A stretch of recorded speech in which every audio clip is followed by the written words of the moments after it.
Good morning বন্ধুরা, আশা করি সবাই ভালো আছো। আমিও বেশ ভালো আছি। ববিস কুকিং ব্লগ থেকে সবাইকে স্বাগত জানাই।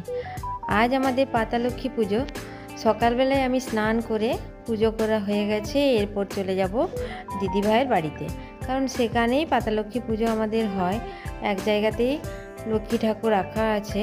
আমাকে বলেছিল নিতে, কিন্তু আমি বললাম না। তো এখানে আমার হাজব্যান্ডকে খেতে দিয়ে দিয়েছি, ছেলেও পড়াশোনা করছে। তো এরপর আমি সকাল 8:30টার মধ্যে পুজো করে চলে যাচ্ছি দিদিভাইয়ের বাড়িতে, কারণ ব্রাহ্মণ বলেছে 8:30টার সময় আসবে।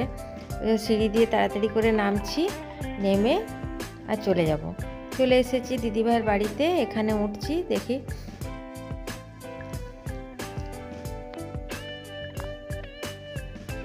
মনে হয় ঠাকুরমশাই চলে এসেছে।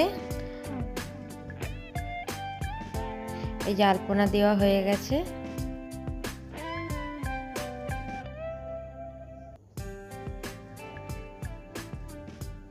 আর এখানে ঠাকুরমশাই জোগাড় করতে বসে গেছে। এরপর পুজো শুরু হবে। আর এই হলো আমাদের মা পাতালক্ষ্মী। এটা সারা বছর হাড়ির ভিতরেই থাকে।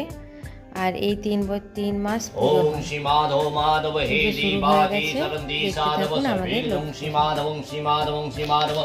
ओम शंखचक्रधरं विष्णुदिभुज पितस्ने पुरिदृश्य हरिषि विष्णारे नमः। ओम अपवित्र पवित्र वा सर्वास्तगते जश्री पुण्डिक सबदि नमो विष्णु नमः परमेदसि परमेनंद देवतार वासुदेव सनिकुलवताय नमः। ओम षष्ठी ओम षष्ठी ओम यागच्चो यो तिष्ठि यो सर्वि माव सर्वसर्वत गणसमि नाना देवता जगन पंचाय पद्म पंच देवताय नमः। धूप पंच देवता पंच देवताय नमः। ओम नंग रहिसाय नमः तमसाय नमः गंत्राय नमः परमेदसि परमेनंद देवतार वासुदेव सनिकुलवताय नमः। ईश सत्वल लक्ष्मी नारायण पुष्पं लक्ष्मी नारायण दीप लक्ष्मी नारायण। ओम षष्ठी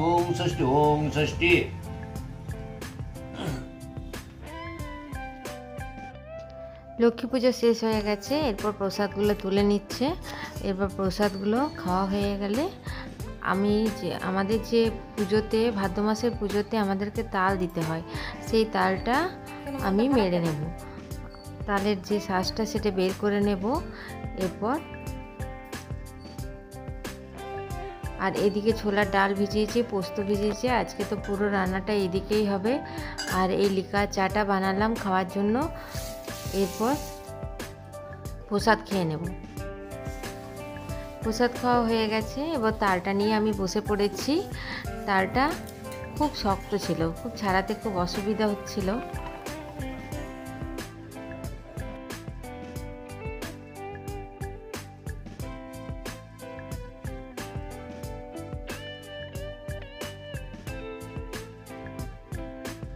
ছাড়টা ছাড়াতে একটু অসুবিধাই হলো, টেনে টেনে আমাকে ছাড়াতে হচ্ছিল।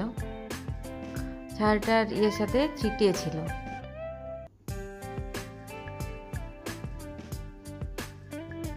যাই হোক, অনেক কষ্ট করে ছাড়টা ছাড়িয়ে দিয়েছি।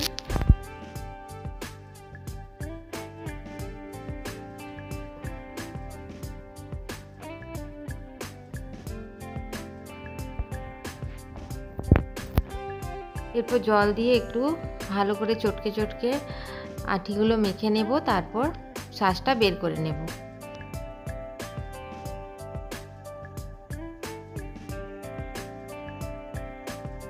আমাদের এই লক্ষ্মী পুজো বছরে 3 বার হয়, পৌষ মাসে, চৈত্র মাসে আর ভাদ্র মাসে।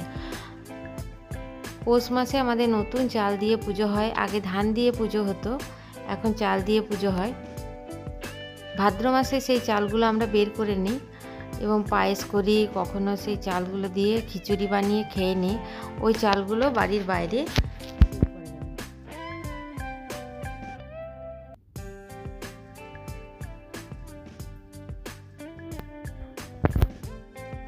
বাড়ির ভিতরেই খেতে হয়। তো এইদিকে তালের শ্বাস দিয়ে আটা মেখে নিয়েছি, লুচি হবে।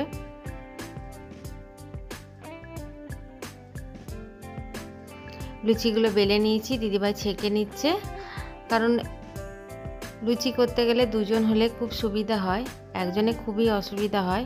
তো আমি পুরো আটাটা মেখে আর বেলে দিলাম।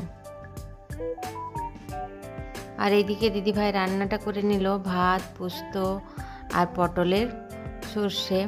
এদিকে লুচিগুলো কমপ্লিট হয়ে গেছে। দুপুরবেলায় আমরা সব তালের লুচি খেয়ে নেব, ওদের জন্য ভাত হয়েছে আর এখানে কুঁদরি ভাজা হয়েছে। কুঁদরি ভাজা খেতে আমার খুব ভালো লাগে। সবই সিন্দুক নুন দিয়ে রান্না হয়েছে, পোস্তটাও সিন্দুক নুন দিয়ে হয়েছে। এরপরে দাদা খেতে ভালোবাসে, মানে আমার ভাসুর ফুলুরিটা সবাই খেতে ভালোবাসে, সেই ফুলুরি বানিয়ে নিচ্ছি কতগুলো। আর ওইদিকে লাস্টে ভাতটা হচ্ছে, আগেই তরকারিগুলো হয়ে গেছে। বাড়িতে চলে এসেছি রাত্রের জন্য, একটু সবজি বানিয়ে নিচ্ছি। ছেলেটা যেহেতু আছে সেহেতু ও সবজি করতে গেলে ওর আলুগুলো একটু তেলে ছেঁকে নিতে হয়, নাহলে ও সবজিটা খেতে পারে না। তো বরবটি খেতে ভালোবাসে, তাই বরবটিটাই বানিয়ে নিচ্ছি। এটাও সিন্দুক নুন দিয়ে বানিয়ে নেব আমি, তাহলে খেতে পাবো।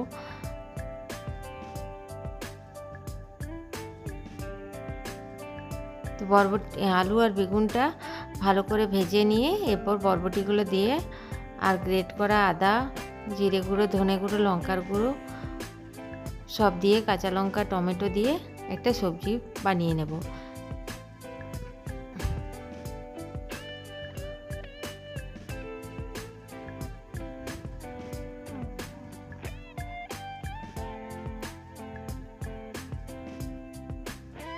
ভালো করে কষিয়ে নিচ্ছি,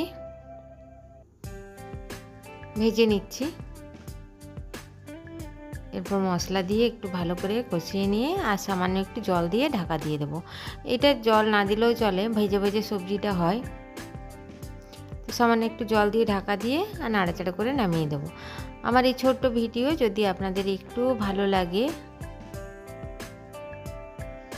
তো একটা লাইক দিয়ে দিও।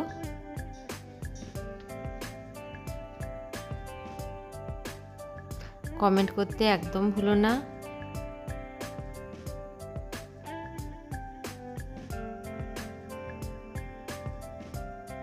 আজ তাহলে এখানেই রাখি বন্ধুরা।